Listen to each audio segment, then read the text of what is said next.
Hello guys, good morning, good morning. Ayan, medyo may sumikat na yung araw natin guys. Sumulan po tayo kahapon, maghapon. So ayan, mag-update tayo. Lain nyo guys kung nasaan ako. Nandito po tayo sa ating tore. Ayan, dito tayo nakahawak. Ayan, yung ating pinaka-gate. Ayan guys. So, update ko sa inyo yung ating mga plants dito sa taas po. Ay, ang ganda niya guys. So, tignan ninyo yung ating isang arrangement dito. Ayan, pulang-pula na siya. Si ano ito guys? Si pink spot. Ayan, si pink spot yan guys. Yung red and then, elegance. Ayan ang mga kasama niya. So beautiful guys. Ayan, ganda niya oh. Grabe, namumulaklak siya oh. Ang ganda niya. May mga babies na yan mga yan guys eh. Ayan oh. Ayan oh. Daming babies sa ilalim. Ayan. At tignan nyo guys, itong mga ito. Pinagsama-sama ko lang yan. Mga nasa small pots.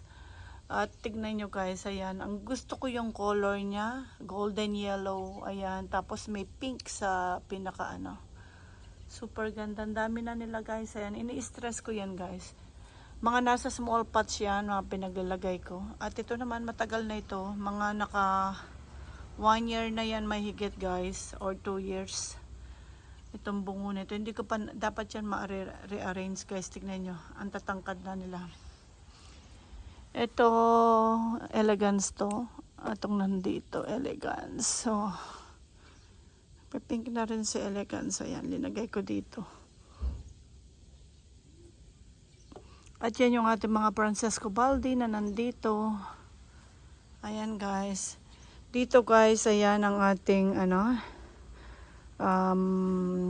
mga cuttings ito ng Purple Delight, and then hinedjap din natin sila, kinat natin. Tignan nyo mga babies na po yan. Tignan nyo guys, sinaatake ng ibon. Ayan, kinakain po ng mga ibon guys. Ayan, pinapapak po sila ng ibon. So, ano kaya ibababa ko na ito? Alam nyo guys, kapag ang napansin ko lang sa Purple Delight, pag na-over na ng araw, yung sumobra ng araw, nagbe-beige ang color nila, nagla-light, nawawala yung pagka-pink niya ng todo. So, siguro si Purple Delight, bababa ko na lang muna ito kasi nga mukhang inaatake, mukhang masarap siya guys. Ito naman, naku, meron din siyang kagat ayun oh. Ayan, mukhang bago lang itong kagat niyang to. Ayan, grabe. Ang dami kasing ibon dito sa amin guys. Ang kukit pa naman ng mga ibon. So, ayan. Ito, tignan nyo guys. Si Mebina ito. Tignan nyo kung gaano na siya kakompak. Mga cuttings ang inilagay ko dito guys. Cuttings, tignan nyo. Napuno na niya. Naglalabasan na. Ayan o. Oh. Ang dami pang babies oh. Na mga ayan o. Oh.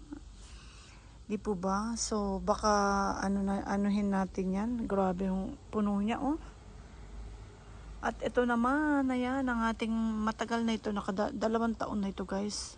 Mga unang arrangement ko yan. Ayan, tignan nyo. Ganyan kaganda guys, si California Sunset. Ayan. Kaya, tsaka po tignan nyo ang ating,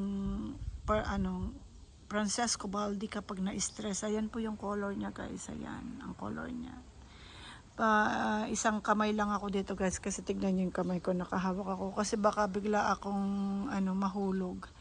Ito naman yung ating red agaboides. Ayan. Nire-arrange ko yan guys. Ginawa ko siya ng red. Dati pink ang ilinagay ko dyan. Then tinanggal ko rin. After walang isang buwan yata, pinalitan ko rin ng red. Kasi gusto ko red. Preparation ko yan for next year. Valentine. Ayan. Next year yan guys. Makapal na yung mga yan. Kasi lumalaki yan guys. Kasi nga po agaboides. So, ayan, ganyan ang inano natin. Kasi mga babies, yan ang mga yan, at saka mga leaf propagation natin na inilagay. Kaya tingnan nyo, maliliit sila guys. So, ayan po yung mga nandito natin sa At ito yan, may bronze tayo dyan, may bronze. Ayan po yung ating bronze. Ayan, paganyan pala yan, ayan. Naglight ang ating color, ang color po ng ating bronze kasi nga, umulan, naka-absorb yan ng maraming tubig. Ayan, maghapon kasi ulan guys, ganda ng kulay oh. Wow guys, ang ganda nila oh. Ang ganda nila, grabe. Wow. Di po ba, hindi sila nakakasawa, para silang orange na ano ang color. Ito mga bronze to, ito mga old ano ko ito guys, mga arrangement. Ayan, hanggang ngayon nandiyan pa rin sila. Ayan. Ito yung ating Christmas cactus na dito na siya zoo to guys. Tapos pinapasok ko lang po yan pagdating ng winter. Grabe guys, ayan. Ang ganda ng ating Si ano po yun guys, si RJ. At ang ating, tignan nyo guys, ipofocus ko ha. Kasi wala akong Bluetooth eh. Sigurado yung boses ko mawawala. Yung ating guys, yung ating Marine. Tignan nyo guys, kung gaano ka-stress. Ang ganda oh. Mga parang peach ang color niya guys. Peach orange, parang ganon. So ayan, ito rin mga dati na natin mga arrangement. Kung makikita nyo, kailangan na rin mga i-rearrange ang mga yan, I think. Kasi nga, ayan o, tignan nyo guys, sila nag-woody na sila ng gusto. Or, wag na natin i-rearrange, lagyan na lang natin dyan ng mga yan. Tulad ng Mebina, siguro, I think para siya ay kumapal, magkaroon ng Ito, alam ko ito, dinagdagan ko ito. Marami ako linagay na Purple Delight na babies dyan guys. Ayan, makikita nyo may mga maliliit na pink dyan. Ayan. Siguro kailangan kong ibaba si Purple Delight. Mamaya na guys, kasi mabigat pala.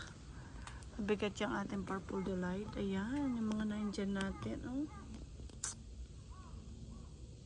Mga kids natin guys. Ayan. So ngayon, bababa tayo po. Ayan, dito naman sa side nandito. Ito po yung mga cuttings natin last year din. Dito na natin inilagay yan. Mga cuttings po yan. At nagkanda putol yan guys nung nag-snow. Kasi natabunan itong part banda rito ng, ng snow. Ayan. Ito marami ako rito mga babies na Purple Delight din na mga inilagay. Mga malilit lang ang nilagay ko rito guys. Pero malalaki na sila ngayon. Ayan, makikita ninyo. Ayan, mga Purple Delight na mga babies. So, ayan guys, ayan po yung itsura ng ating mga Yan lagi yung hagdan na ginagamit ko. Ay, naku, may naiwan pa pala rito isang Ano ito guys, tignan nyo, para na siyang arrangement, no? Pero hindi po siya arrangement. Ito yung mga tinanggal ko sa bed guys, tapos sila yung pinagsama-sama ko, yung mga leaf propagation natin, and then ayan na po, nag-grow na sila guys, ayan no. Para siyang naging arrangement. So yan, linagay ko siya rito. Hindi ko, bakit ba nailagay ko siya rito? Siguro yan puro pinaulan ko. Hindi ko na matandaan guys kung bakit siya nandito. Bakit siya nandito. Hindi yan dyan ang pesto niya eh. Parang hindi ko ma-recall kung bakit ko siya nailagay dyan. So ayan po yung ang dating ng ating mga plants. Alam niyo ba kung bakit ang dami? Yung tignan niyo yung daanan ko guys. Wala akong madaanan.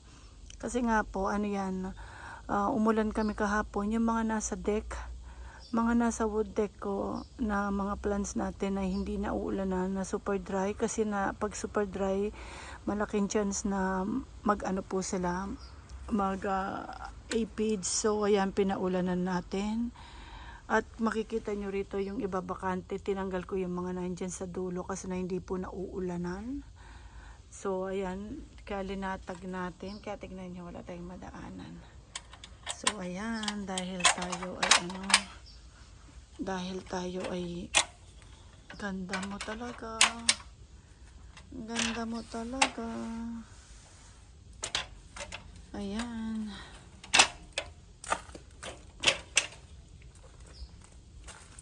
Tingnan nyo guys yung mga cuttings natin last year. Ayan o. Ganyan na sila kalalaki. Pwede na naman sila ulit i-cut. Tingnan nyo, malalambot pa rin sila. Oh, malambot pa rin. Ibig sabihin dito, hindi siya nakaka-absorb. Oh, magaang siya. Ibig sabihin, hindi siya ganun nakaka-absorb ng tubig. Kulang na kulang pa rin siya sa tubig, guys. Tingin ko. Malambot siya eh. Ayan. Ayan, guys. Ayan po yung mga nandito natin. Oh. Ganda ng ano natin. So, ayan po yung mga plants natin dito. Ayan.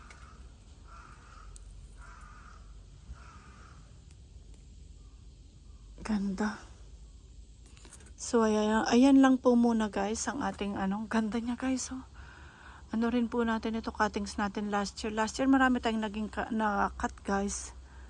Ayan, ano rin yan, Tito Buns. Ito rin, Tito Buns. Mas nauna itong na-cut guys. Kaya mas malalaki itong mga ito. Ayan.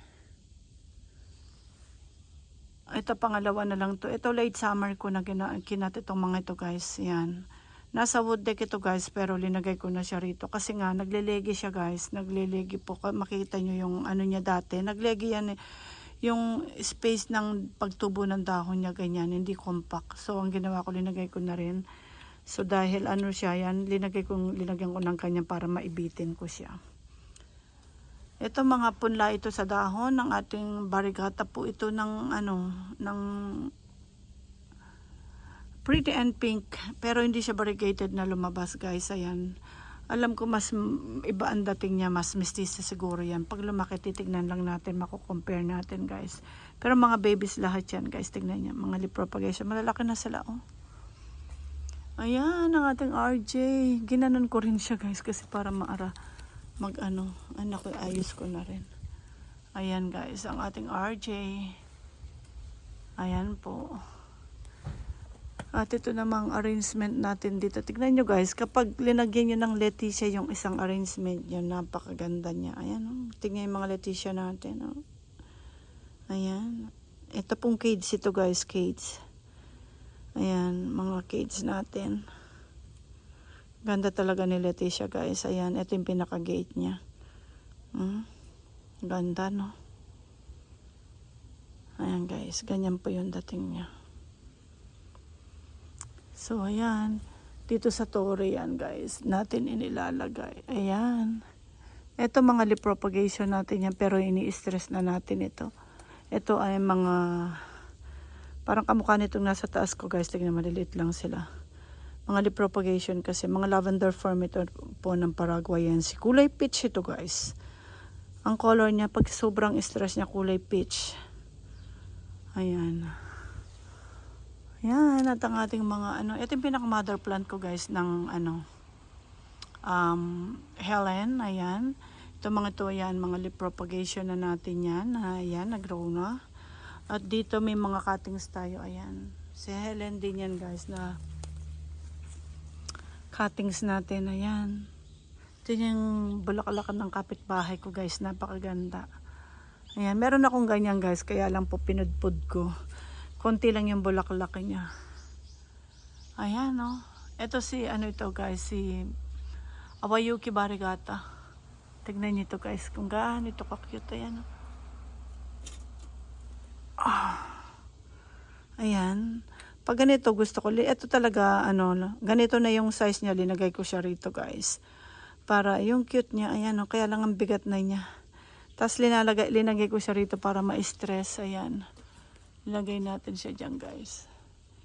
Yan, para mapa-stress natin. Ayan, ang ating guys. Ito ang aking guys, ito si Peach Pride. Ayan, kinat ko. Pero para siyang, ayan, may lumabas siyang crested guys. Ayan o. After natin makat, nagsuli siya pero crested yung lumabas na isa dito. Si Peach Pride. Ayan. Mga punla rin natin yan sa dahon. Ayan. Ito guys, arrangement ko last year. Pakita ko sa inyo. Ayan. Last year natin pong arrangement. Ito, marami itong lovely rose. Ayan. At rin yan guys. Ito? Tawag yan. Darumaan. Tawag dito. Ayan, yan guys. Marami akong cuttings na nandyan. Tawag dito. Tito Bans, ay hindi siya Tito Bans Barigata, marami po tayong linagay dyan. Hindi pa siya ganun ka ano talaga. Maliliit pa sila guys. Ayan. At yan ang mga, yan, leaf propagation natin yan guys, ng ating, tawag ton, California sunset. Nag-i-stack ang utak ko. Tignan nyo guys, ayan. Yun po yung sinasabi ko sa inyong gold. Ayan. Yung nasa taas natin yun, mga nasa small pots yun na pinagsama-sama natin. Nilikom natin sila, kaya ang dami nila. Parang ganito guys, ayan. Mga leaf propagation kasi ito, linagay natin dito. Tignan nyo, nag-grow na sila. Ayan na siya, oh. Diba? So, ayan po muna guys, ang update ko sa inyo. Basang-basa po ang ating garden. Ayan, at hindi ako makaikot. Hindi tayo makaikot dahil nga po, tignan nyo guys, ayan. Ang ating pwesto. Yung ating mga purple delight guys, ayan. Kita nyo, kahit hindi sila masyadong naarawan dito, pero pink pa rin sila. Yan, dito may purple delight tayo rito, pwesto rito talaga guys. Tinanggal ko muna kasi nga, mga cuttings kasi yun. Last year pa naman cuttings, pero baka mag-overwater sila. Itinabi ko po muna sila. So, ayan. Ito, cuttings din ito dati. 6 lang na cuttings yan. Tingnan nyo guys, naglegi na. Mga ilang taon na ito eh. Ayan. Maganda nila, oh. Ayan, ang ating Leticia talaga napakaganda. So, ayan lang po guys. Ayan lang muna ang update ko. Hindi ako makakaikot. Thank you so much for watching. Ay, ang ganda nyo. And have a good day po sa inyong lahat. Bye guys!